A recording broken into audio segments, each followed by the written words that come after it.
എല്ലാവർക്കും ലക്ഷ്മിക്കുട്ടിയുടെ വീഡിയോയിലേക്ക് സ്വാഗതം. ഇന്ന് നമ്മൾ ശംഖുപുഷ്പം കൊണ്ടുള്ള സോപ്പാണ് കേട്ടോ ഉണ്ടാക്കാൻ പോണത്. ഒട്ടനവധി ഗുണങ്ങളുള്ള ശംഖുപുഷ്പ സോപ്പ് നമ്മുടെ ചർമ്മത്തെ തിളക്കമുള്ളതാക്കി മാറ്റുന്നു. നമുക്ക് വീഡിയോയിലേക്ക് പോകാം.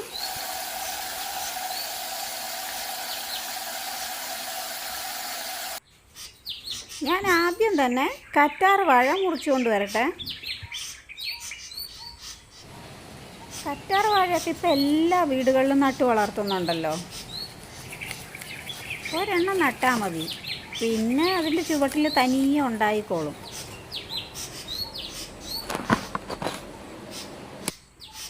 മതി. കറ്റാർ വാഴയൊന്ന് കഴുകിയെടുക്കട്ടെ. ഇതിനൊരു മഞ്ഞ കറയുണ്ട്, അത് ചിലർക്ക് സ്കിന്നിന് അലർജി ഉണ്ടാക്കും. ഏത് സോപ്പ് ഉണ്ടാക്കുകയാണെങ്കിലും കറ്റാർ വാഴ ചേർത്തണം കേട്ടോ. ഇത് നമ്മുടെ സ്കിന്നിന് വളരെ നല്ലതാണ്. ആയുർവേദത്തിൽ കറ്റാർ വാഴയ്ക്ക് നല്ല സ്ഥാനമാണുള്ളത്. വെള്ള ശംഖുപുഷ്പം കൊണ്ടാണ് കേട്ടോ ഞാൻ സോപ്പ് ഉണ്ടാക്കണേ. സോപ്പിൻ്റെ ബേസ് ഒന്ന് മുറിച്ചെടുക്കട്ടെ.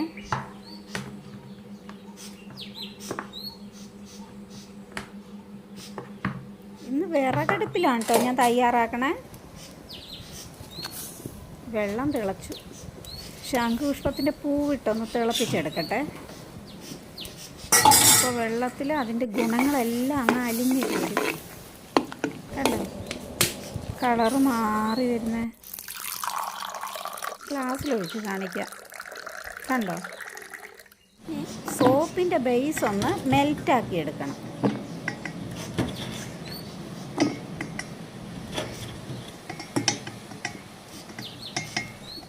അലിഞ്ഞ് വരുന്നുണ്ട്. അതിലേക്ക് ശംഖുപുഷ്പത്തിൻ്റെ വെള്ളം ഒഴിച്ചു കൊടുക്കണം. അടുത്തതായിട്ട് 1 സ്പൂൺ ഗ്ലിസറിൻ ഒഴിച്ച് നന്നായിട്ട് ഇളക്കണം. നല്ല സ്മെല്ല് കിട്ടാൻ വേണ്ടി ഞാൻ ഡോവിൻ്റെ പെർഫ്യൂമാണ് കേട്ടോ ചേർക്കണേ. വിറ്റാമിൻ ഇ ഗുളിക, ഇത് ഉറപ്പായിട്ടും ചേർക്കണേ. ഈ ഗുളിക നമ്മുടെ സ്കിന്നിന് ചുളിവുണ്ടാകാതിരിക്കാൻ സഹായിക്കുന്നു. കറ്റാർ വാഴയുടെ ജെല്ലൂടെ ചേർക്കട്ടെ. എന്നിട്ട് നന്നായി ഇളക്കി കൊടുക്കുക. ഇത്രേ ഉള്ളൂ കേട്ടോ, സംഭവം റെഡി. ഞാൻ ഇതിലേക്കൊന്ന് ഒഴിച്ചു കൊടുക്കട്ടെ.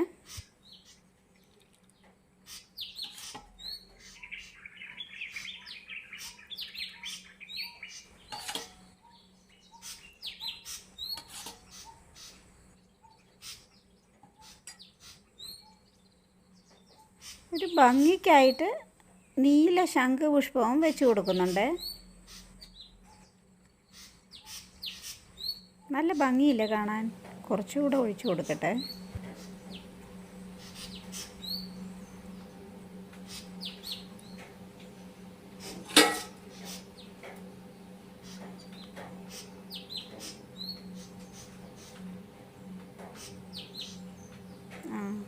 മതി. ഇനി അവിടെ ഇരുന്ന് സോപ്പൊന്ന് സെറ്റാകട്ടെ.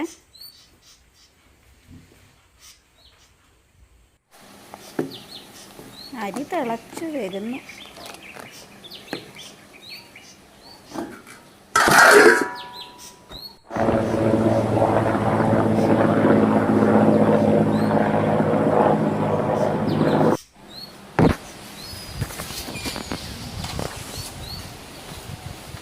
എരുമവാ വാ.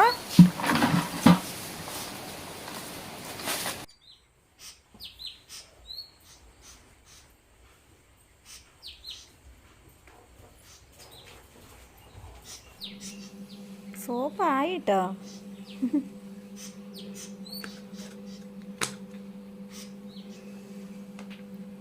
അടിപൊളി.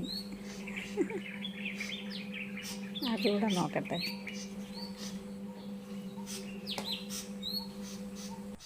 കണ്ടോ, സോപ്പ് പതയുന്നുണ്ടോ എന്ന് നോക്കട്ടെ.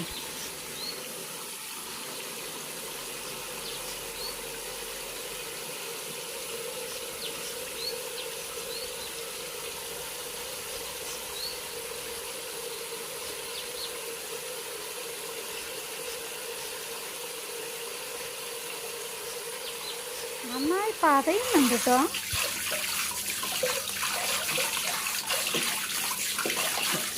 എല്ലാവരും വീഡിയോ ഇഷ്ടപ്പെട്ടാൽ ലൈക്ക് ചെയ്യണേ. ശരി, അപ്പോൾ അടുത്ത വീഡിയോയിൽ കാണാം. രാമു എന്നാ